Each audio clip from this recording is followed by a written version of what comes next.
New York, the capital of the world. The old American city has strengthened its security. The 71st UN General Assembly gathered together all major decision makers in the world, among them many African leaders. The meeting dealing specifically with the issue of migrants and refugees, Africa needs to make its voice heard and also share different approaches. In fact, many African leaders have called for effective cooperation to tackle the phenomenon of migration and its roots such as poverty, misery, unemployment, inequality, exclusion or violations of human rights. Si nous voulons parler du développement du continent, comment pourrons-nous parler d'un continent développé si vous n'avez pas une population à bonne santé? If we want to talk about the development of the continent, how can we speak about a growing continent if you do not have a healthy population, and especially if you do not have men and women who are able to support and able to contribute? Basically, most of the wealth of the continent is from the youth and the women. So, if we want to reach the development of a continent now, we have to invest in the youth and also invest in gender, so that tomorrow we have a continent that emerges, a continent that is growing. Parce que demain, nous ayons un continent qui émerge, un continent qui se développe. Nous avons dit que le terreau du terrorisme, justement, we said that the source of terrorism is precisely due to youth unemployment, which is why we still need to invest in education, in the health of young people, in their training and in their integration into the development of our countries. If this is not fully achieved, we will see the recruitment of terrorists among youth groups who are unemployed and have nothing else to do, just like those young people who cross the sea all the time to find work in European countries and who unfortunately die by the hundreds during that journey. With the young population expected to double to 830 million by 2050, it will be difficult for the continent to translate the current economic progress as well as the demographic transition in improving the welfare and quality of living. However, if properly exploited, this more and more important share of the workforce could help increase productivity and transform sustainably and in a more inclusive way the continent. With the right investments, these strengths could be the region's greatest asset. Despite the relatively high economic growth of some countries on the continent and improvement on human development indicators, Africa still faces poverty, inequality, and uneven distribution of resources, governance, and environmental challenges and armed conflicts. These factors have pushed many young people to make perilous attempts to find opportunities beyond the continent. Giving Africa's young people a better chance means putting them first. This will require multiple intersecting investments, from building human capital to protecting human rights. It calls for access to health and reproductive services and an end to child marriage, early and unplanned pregnancies, sexual violence, and female genital mutilation. And while speeding up fertility will change the age structure and make it more favorable for economic growth, other factors are also important for a demographic dividend. One, the economic environment must create jobs for the educated youth cohort in the transformed age structure. And we're going to need more jobs and new jobs and better jobs than ever in this century. Second, a set of laws and institutions to encourage savings, which are currently very low in Africa, need to be in place to create the potential for a second dividend.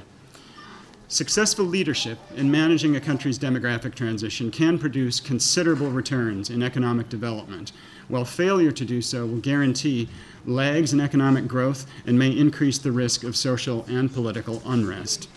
There are many lessons about what works as well as what doesn't work from countries in East Asia, the Middle East, and Latin America that can help us take advantage of these demographic windows of opportunity in Africa.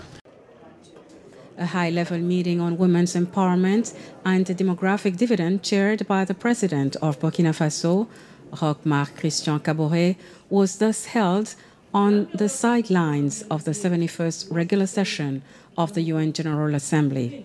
Jointly organized by UNFPA and the World Bank, this meeting will strengthen the political commitment towards a demographic transition driven by the management of the human capital embodied by women and youth.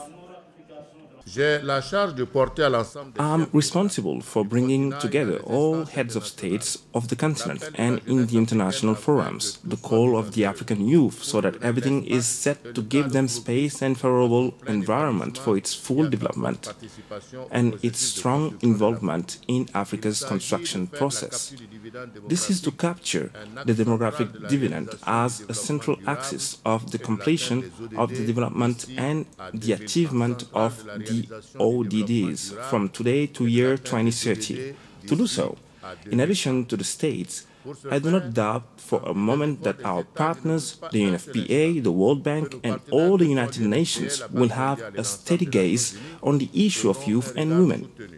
Better yet, I hope they watch over the development of projects and youth empowerment program, hence the imperious necessity to give life to the African Youth Charter by inviting countries that have not yet signed or ratified to do so very quickly and prepare its implementation. Demographic dividend is the economic advantage that a country can benefit from the large proportion of its working age population. Since November 2015, Burkina Faso, Côte d'Ivoire, Mali, Mauritania, Niger, and Chad have begun reaching this demographic transition through the SWID, the Sahel Women's Empowerment and Demographic Dividend Project. This 4-year project, funded with a loan of $104 million from the World Bank, aims to facilitate investment in education and reproductive health of youth and women in the Sahel. Coordinated by UNFPA, the United Nations Population Fund, it will reduce fertility and ensure the creation of decent and sustainable jobs. Le programme au Niger se porte très bien. Nous avons adopté des projets dans le cadre de la composante numéro 1, qui est la composante d'autonomisation. The program in Niger is doing very well. We have adopted the projects under the component number 1, which is the women's empowerment component. This is the ELIMI project that ensures that young girls from 14 to 16 years of age are taken care of. Those who no longer go to school, they learn a trade and are given a kit to be independent. So the age of marriage is delayed a little bit.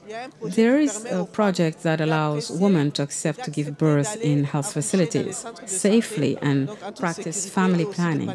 We also have a project for procurement in drugs for family planning and for nutrition that is ongoing and is doing well. We have, especially for the component number 3, we have ensured that all social strata, therefore politics, religious, traditional leaders, you, the journalists, can monopolize this concept of demographic dividend to better understand it and talk about it. S'accaparer de ce concept de dividende démographique pour pouvoir mieux le comprendre et aussi en parler. This is something which we have to continue to encourage, but some of the things that were said here must be repeated.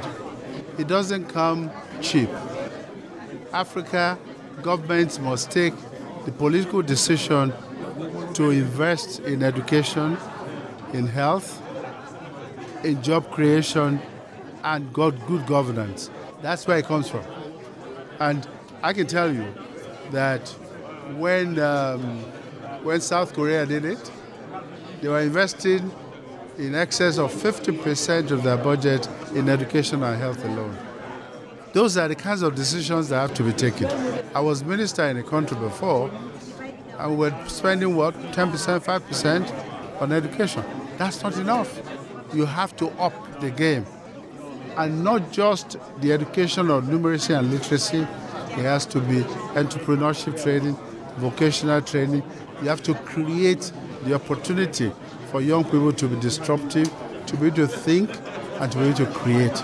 And that's where it's going to come from. The high-level meeting on women's empowerment and demographic dividend has served as a platform for sharing experiences and collaboration with member states and other stakeholders to accelerate the implementation of a continental initiative on demographic dividend for Africa. A high-level dialogue has explored ways to strengthen the commitment of development partners in favor of demographic dividend through the SWID project and the possibility of its extension to other parts of the continent. C'est vraiment une première dans l'histoire des partenariats au développement où les pays pauvres se sont associés. This is truly a first in the history of development partnerships, where poor countries have partnered with the World Bank and the United Nations, including the United Nations Population Fund, but also the African institutions to tackle a vital issue. The problem which is at the heart of the future of the African continent, and we have heard the voice of the private sector this afternoon. We heard the voice of the worldwide funding agencies, we heard donors from Europe, we heard the African countries themselves, and we believe that this shared experience we had today with the SWED, who is now making its merry way, deserves to be renewed, expanded, and replicated in all other regions of Africa to ensure that the difficulties that we now face can be resolved in the near future. So this is not just a development issue, but also a resilience question, because the question of youth is a question of peace, a matter of security, a stability issue we must address to create better conditions for harmonious development of the African continent. Une question de sécurité et une question de stabilité qu'il nous faut régler pour créer les conditions d'un développement harmonieux du continent africain. The point here is that we know the problems. We know what to do. But there are challenges with resources and the commitment of these resources to make these things happen. I like what President Kagame said. We know it. So why don't we just go and do it?